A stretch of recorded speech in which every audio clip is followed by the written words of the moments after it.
అందరికీ నమస్కారం. Welcome back to take one innovative channel. So ఈరోజు మీ ముందుకు ఒక ఇంట్రెస్టింగ్ టాపిక్ తీసుకొచ్చాను. అదేంటంటే రీసెంట్గా మనం ఒక ట్రైలర్ చూసాము. అదే Jananayakudu. So officially remake of Bhagavanth Kesari. But మలేషియాలో పెద్ద ఈవెంట్ చేశారు ఈ సినిమాకి, ప్రీ రిలీజ్ ఈవెంట్. సో అక్కడ డైరెక్టరు ఈ సినిమా రీమేక్ కాదు, మేము ఓన్గా రాసుకున్నామని చెప్పారు. బట్ ట్రైలర్ చూశాక అలా అనిపించలేదు. ఈ ట్రైలర్లో చాలా సీన్స్ అంటే విజయ్ సేతుపతి జైల్ ఫైట్ కానీ, లేదంటే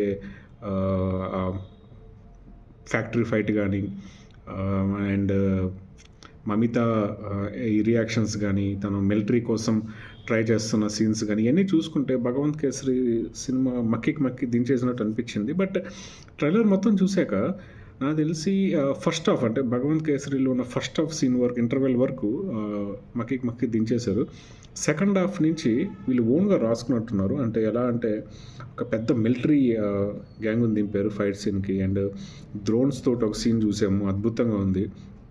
నెక్స్ట్ ట్రైలర్ ఎండింగ్లో ఒక రోబో వచ్చింది, విజయ్ గారు డ్రైవ్ చేస్తుంటే ఒక రోబో వచ్చింది. సో చాలా అద్భుతంగా ఉంది. అండ్ నెక్స్ట్ బాబీ డియోల్ కూడా చాలా అద్భుతంగా ఉన్నారు, మంచి బాడీ వేసుకొని మంచి మాస్గా. సో మొత్తం ఈ ట్రైలర్ గురించి ఒక ముక్క చెప్పాలి అంటే, యా అఫ్కోర్స్ ఇది రీమేక్ లాగే అనిపిస్తుంది. బట్ ఫస్ట్ హాఫ్ వరకు, సెకండ్ హాఫ్ వరకు వాళ్ళు ఓన్గా రాసుకున్నారు. అండ్ ఇంకో విషయం ఏం చెప్పాలనుకుంటున్నానంటే, మనం హిస్టరీ చూసుకుంటే చిరంజీవి గారు తను పొలిటికల్ కెరీర్ నుంచి కంబ్యాక్ ఇచ్చిన మూవీ రీమేక్తోనే వచ్చారు. అది కత్తి మూవీ, విజయ్ గారు నటించింది. సో కత్తి మూవీ సో ఎంత పెద్ద హిట్ అయిందో మీ అందరికీ తెలుసు.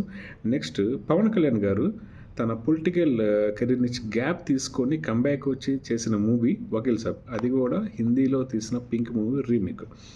ఇప్పుడు మన విజయ్ గారు కూడా పొలిటికల్ ఎంట్రీ ఇచ్చే ముందు ఈ సినిమా తీసుకున్నారు, ఒక రీమేక్.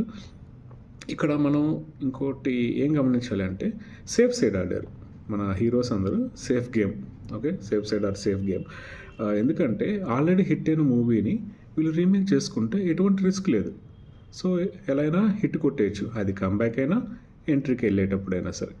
సో అందుకని ఈ సినిమా తీసుకున్నారని అనుకుంటున్నాను. అండ్ మోర్ ఓవర్ ఈ సినిమాలో ఒక ఎమోషన్ ఉంది, మాస్ సీన్స్ ఉన్నాయి, మాస్ ఎలివేషన్స్ ఉన్నాయి భగవంత్ కేసరిలో మన బాలకృష్ణ గారిని చూస్తే. సో అయ్యే సీన్స్ అండ్ ఈ సినిమాలో కూడా మనం చూస్తున్నాం. యాడెడ్ భగవంత్ కేసరి సినిమాలో మన తమన్ గారి మ్యూజిక్, ఈ సినిమాలో చూసుకుంటే అనిరుద్ధి మ్యూజిక్. సో ప్లస్ ఈ రెండు మూవీస్కి ఇద్దరు music directors. And next director విషయానికి వస్తే, ఈ డైరెక్టర్ అజిత్ గారితో ఎక్కువ సినిమాలు చేస్తున్నారు. సో అంతకుముందు పింక్ మూవీ, హిందీలో తీసిన పింక్ మూవీ ఇక్కడ నేర్కొండ పార్వై అని పేరుతోటి అజిత్ గారితో తీశారు, పెద్ద హిట్ అయింది తమిళ్లో. నెక్స్ట్ కత్తి తీశారు కాకి తీశారు మన కార్తీక్ గారితో. ఆ తర్వాత మళ్ళీ అజిత్ గారితో 2 సినిమాలు తీశారు, అవి పెద్దగా ఆడలేదు.